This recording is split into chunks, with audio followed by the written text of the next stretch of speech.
আসসালামু আলাইকুম প্রিয় দর্শক, আজকে আমি আবারও নতুন একটি রেসিপি নিয়ে চলে এসেছি আপনাদের মাঝে। আজকের রেসিপিতে আছে আলু আর পাঙ্গাস মাছের একটা মজাদার রেসিপি। আজকে আমি অল্প কিছু পরিমাণ আলু আর পাঙ্গাস মাছ দিয়ে খুবই মজার একটা রেসিপি তৈরি করেছি। আশা করছি এই রেসিপিটা আপনাদের সকলের কাছে ভালো লাগবে। ভালো লাগলে অবশ্যই চ্যানেলটি সাবস্ক্রাইব করবেন, একটি লাইক দিবেন এবং আপনার ফ্রেন্ডস ফ্যামিলির সাথে আমার ছোট্ট এই ভিডিওটি শেয়ার করবেন। তো চলুন দেখে আসা যাক কিভাবে আলু আর পাঙ্গাস মাছ দিয়ে মজাদার এই রেসিপিটি তৈরি করে নিই।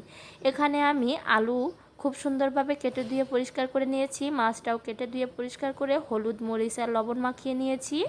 এখানে আমি পেঁয়াজ কুচি করে নিয়েছি, আদা রসুন বেটে নিয়েছি শুকনা মরিচ বাটা, জিরা বাটা, স্বাদ মতো লবণ, হলুদের গুঁড়া। এখন চলে এসেছি রান্নাটা করার জন্য। চুলায় একটা কড়াই বসিয়ে দিয়েছি। কড়াইতে সর্বপ্রথম একটু দিয়ে দিয়েছি সাদা সয়াবিন তেল। তেলটা গরম হয়ে আসলে দিয়ে দিচ্ছি মাছের পিসগুলো। সর্বপ্রথম এখানে আমি পাঙ্গাস মাছগুলো ভেজে নিব। যারা মাছটা ভাজা পছন্দ করেন না তারা চাইলে মাছটা মশলার সাথে কষিয়ে নিতে পারেন, তবে পাঙ্গাস মাছটা কিন্তু ভেজে রান্না করলে ভালো লাগে। তো এখানে দেখতেই পাচ্ছেন মাছটা আমি খুব সুন্দর করে একদমই মচমচা করে ভেজে নিয়েছি। এখন এই মাছটা তেলের থেকে উঠিয়ে নিচ্ছি। একই তেলের মধ্যে আমি আরও কিছু পরিমাণ তেল দিয়ে নিয়েছি আর এখানে দিয়ে দিচ্ছি শুকনা মরিচ বাটা 2 টেবিল চামচ, জিরা বাটা 1 টেবিল চামচ। খুব ভালোভাবে এগুলো মিহি করে বেটে নিয়েছি। আর এখন দিয়ে দিয়েছি পেঁয়াজ কুচি। এখানে পেঁয়াজ আমি 3 থেকে 4টি পেঁয়াজ দিয়েছি।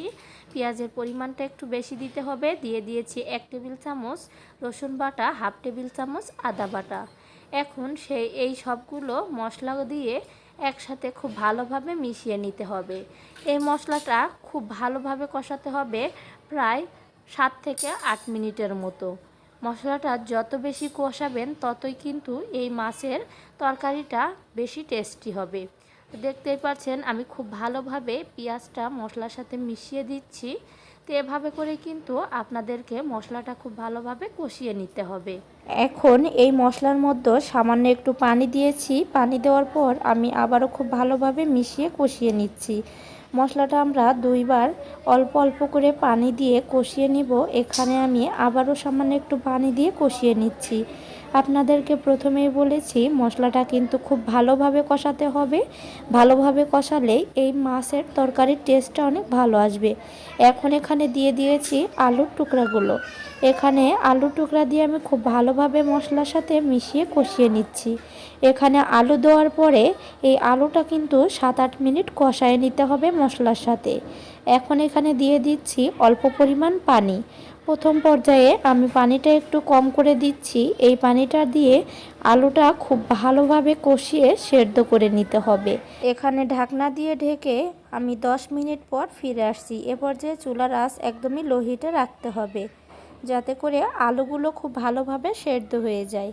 তো 10 মিনিট পর ফিরে এসেছি। দেখুন আমার আলুর ঝোলটা কিন্তু একদমই টেনে নিয়েছে আর আলুটা কিন্তু একদমই মাখা মাখা হয়ে সেদ্ধ হয়ে এসেছে।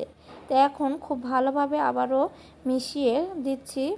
তো এ পর্যায়ে কিন্তু যে মশলাটা আছে মশলাটা একদমই ভাজা ভাজা করে ফেলতে হবে, যাতে করে এখানে কোনো ঝোল না থাকে কিংবা পানি না থাকে। তো এখন আমি খুব ভালোভাবে 5 থেকে 6 মিনিট এভাবে নেড়ে চেড়ে ঝোলটা একদমই শুকিয়ে নিয়ে আবারও দিয়ে দিয়েছি কিছু পরিমাণ পানি। এ পর্যায়ে পানিটা আপনারা বুঝে দিবেন। যদি আপনারা ঝোলটা বেশি দিতে চান একটু বেশি পরিমাণের পানি দিবেন। আমি আমার অনুযায়ী পানিটা দিয়ে নিয়েছি। এখন ঢাকনা দিয়ে ঢেকে 10 মিনিট অপেক্ষা করব। তো এ পর্যায়ে চুলার আঁচটা আমি মিডিয়ামে রেখেছি। 10 মিনিট পর ফিরে এসেছি। এ পর্যায়ে আমি এখানে দিয়ে দিয়েছি আগে থেকে ভেজে রাখা মাছ। এখানে মাছটা দিয়ে আমি খুব ভালোভাবে আবারও মিশিয়ে ঢাকনা দিয়ে ঢেকে রান্না করে নিচ্ছি 2 মিনিট। তো 2 মিনিট পর আমি আবারও ফিরে এসেছি। এখন এখানে দিয়ে দিচ্ছি আগে থেকে কুচি করে রাখা ধনিয়া পাতা। এ পর্যায়ে আপনারা চাইলে ভাজা জিরার গুঁড়াটাও ব্যবহার করতে পারেন। আমি এখানে ধনিয়া পাতাটা ব্যবহার করেছি। এখন এখানে আবারও 2 মিনিট পর ফিরে এসেছি। তো দেখুন এ পর্যায়ে কিন্তু ঝোলটা একটু শুকিয়ে এসেছে। আমার মাছ ভুনার এই রেসিপিটা একদমই রেডি হয়ে গেছে। এ পর্যায়ে চুলার আঁচটা বন্ধ করে দিয়েছি।